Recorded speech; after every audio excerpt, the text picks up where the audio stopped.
Salut tout le monde. Alors, ce coup-là, je vous fais pas d'intro, je voulais juste vous dire que ça devient de plus en plus difficile de trouver des mangas peu connus qui soient intéressants et avec lesquels je peux tenir 10-15 minutes.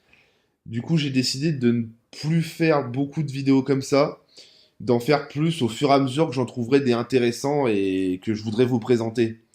Et je voulais aussi vous remercier pour vos retours sur l'émission sans titre, ça m'a fait vachement plaisir et ça m'a bien motivé pour en faire d'autres. Voilà, voilà. Bon, bonne vidéo!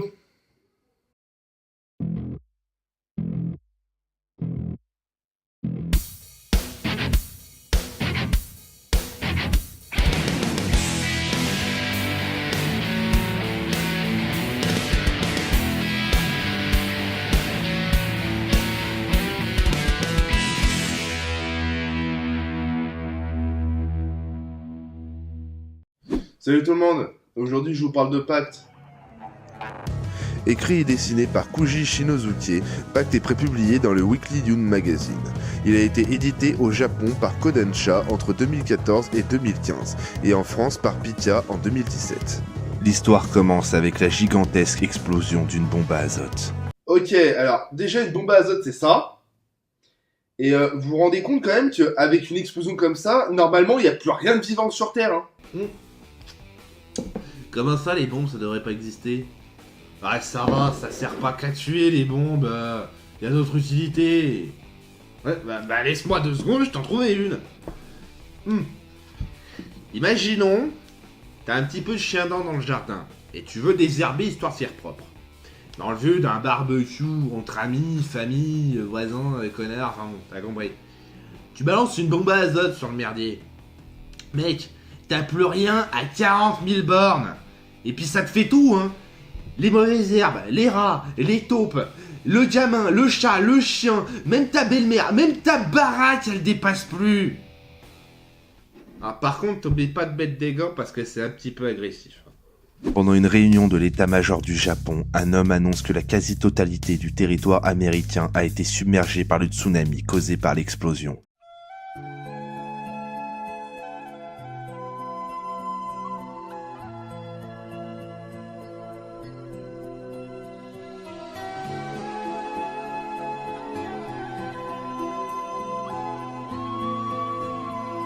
RIP USA, tu étais trop bon pour notre monde. Ah non, toi par contre tu fermes ta gueule. Il dit aussi que ce type de bombe est l'arme la plus puissante de l'histoire et que le groupe terroriste qui les a inventées en a placé des centaines dans les fonds marins du monde entier et que celles qui le préoccupent sont les 3 qui ont été repérées au large des côtes japonaises. Ouais, parce que celles qui menacent le reste de l'humanité, on s'en fout un peu, non? Il enchaîne en disant que d'après le compte à rebours que leur a communiqué leur ennemi, elles devraient exploser dans 10 jours. Les gars, vous êtes sûrs pour le décor là? Non mais il n'a même pas l'air de tenir debout votre truc, hein. Oh merde! Chers citoyens de ce pays corrompu que l'on nomme Japon, bonjour. Nous vous informons que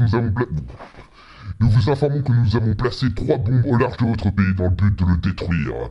Elles exploseront dans exactement 10 jours. Voici leur position. Voilà. On n'a pas de revendication les mecs? Non? Rien? Ok. C'est tout.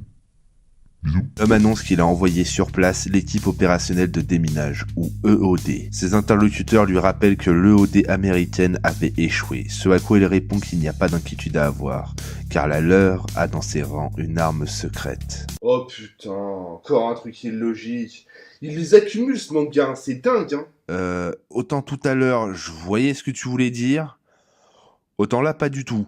Si les Américains ils ont échoué, le Japon il a aucune chance. Bah ouais mec, t'as jamais vu Transformers? Nous retrouvons l'équipe de déminage sur le bateau qui les amène à la première bombe. La chef de l'EOD va à la rencontre de Nagi et de la jeune Machi pour leur dire de venir sur le pont. Un soldat s'interroge alors sur cette petite fille et doute des capacités de cette soi-disant arme secrète.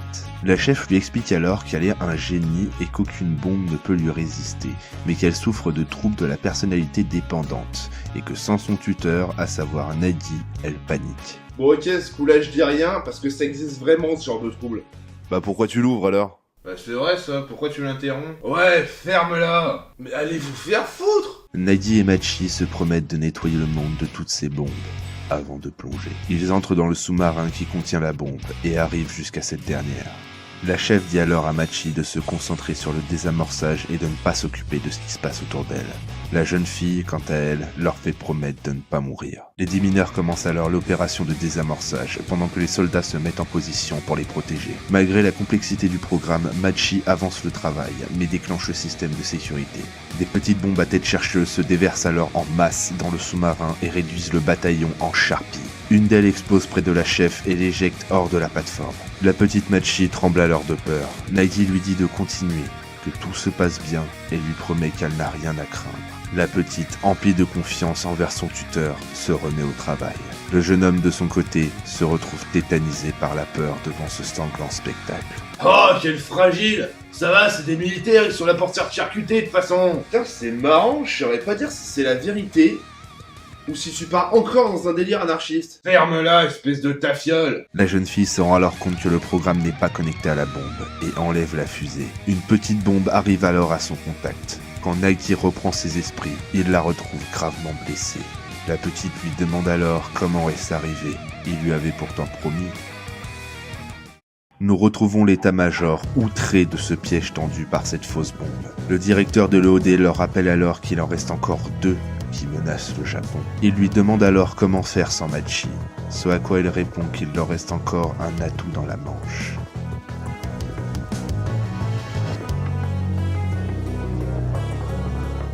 Impec, c'est dans la boîte. Bon, par contre, les gars, vous allez me parler meilleur. Et en quel honneur? C'est vrai ça, en quel honneur? Parce que vous me devez le respect, bande de cons. Parce que toi tu nous respectes peut-être? Bah ouais. Ah bon? Et à quel moment? Tu nous provoques? Tu nous insultes et tu nous tiens dessus. Rien à foutre, c'est moi le chef. Ah bon, et pourquoi? Parce que c'est moi qui ai le flingue. Tu vas comprendre quand qu'on peut pas mourir? On en discutera plus tard. Bon. Parlons peu, parlons pacte. Oh, comment elle pue ta vanne. Le premier truc qui choque dans ce manga, c'est les dessins. Qui sont tantôt... bah voilà quoi, enfin c'est dégueulasse, on dirait que ça a été dessiné par un amateur, sans déconner. Et tantôt magnifique, avec des paysages et des ombres qui sont sublimes. C'est comme si le dessinateur était pas hyper doué, et que par contre l'encreur, lui, c'était un putain de tueur. Et toi, t'en es un de tueur? Non? Bah alors ferme ta gueule! Bon, ok, je suis mauvaise langue, c'est pas si moche que ça, c'est plus un style de dessin un peu particulier. Il y a des cases, bon, même si on enlève l'ancrage, ça reste potable. Mais, je suis désolé, il y a des vignettes qui sont vraiment dégueu. Et il y a une espèce de contraste que je trouve pas terrible. Parce que quand un personnage badass ressemble à ça, il y a beau avoir de belles ombres, moi j'adhère pas perso, hein. Mais on s'en fout que t'adhères ou pas, putain. Putain! Ah, ça vous tue pas, mais ça a l'air de vous faire vachement mal, hein, quand même. Va te faire foutre, putain! Ah, vas-y, me fera plus chier. La suite.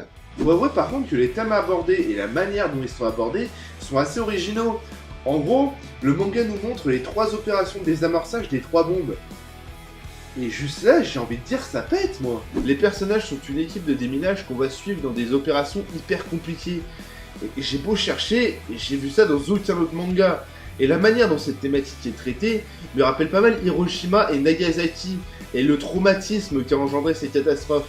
Et ce qui vient me conforter dans cette idée-là, c'est le fait qu'assez tôt dans le manga, on nous parle d'une guerre atroce qui a fait beaucoup de morts, et on essaie de nous faire comprendre que tous les problèmes qui se passent dans le manga découlent de cette guerre. C'est censé être original, ça? Non, t'as pas compris, c'est le délire de désamorçage avec les bombes qui est original. Voilà, tout le monde le sait que les guerres c'est pas bien. Arrêtez de chouiner. Ok, tu veux pas la fermer? Nous on peut pas crever, mais j'aimerais bien voir si c'est ton cas aussi. Ah, au fait, je t'ai acheté un pack de bière quand j'ai fait les courses la dernière fois.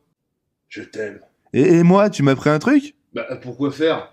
T'es une voix, mec, j'ai rien à craindre de toi, hein. Espèce d'enfoiré. Allez, on continue. Le plus gros problème que j'ai avec ce manga, par contre, c'est son côté niais. Croyez-moi que s'il s'appelle Pacte, c'est pas pour rien. Les personnages passent leur temps à se faire des promesses tous les 2 chapitres. On va désamorcer la bombe! Ouais, on va réussir! Mais c'est dangereux! T'inquiète pas, je te protégerai pendant que tu t'occuperas de la bombe. D'accord, mais promets-moi aussi de pas mourir, hein? Ouais, et après on ira faire l'amour au pays des poneys. Ouais! C'est ultra chiant. Mais ça a le mérite de poser une thématique assez intéressante.